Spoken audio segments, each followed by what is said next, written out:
الشخص صاحب العلامه التجاريه، او لو انا صاحب علامه تجاريه وانا جيت اسجل علامتي التجاريه فوجئت ان في احد الاشخاص قدم على نفس العلامه دي وبدون علمي،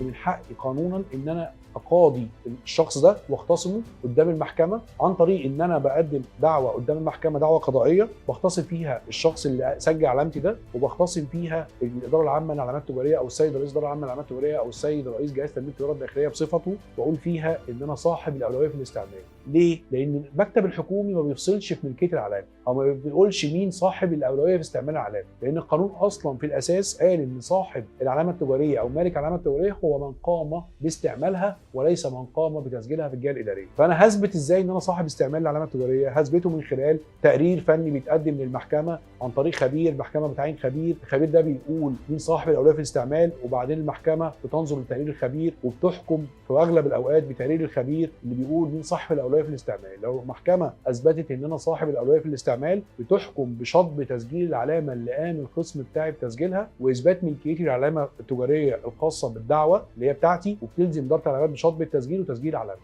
وبناء عليه بسجل علامتي بس بعد ما باخد اجراءاتي القانونيه ضد الشخص وضد الاداره العامه للعلامات التجاريه عشان اثبت اولويتي في الاستعمال.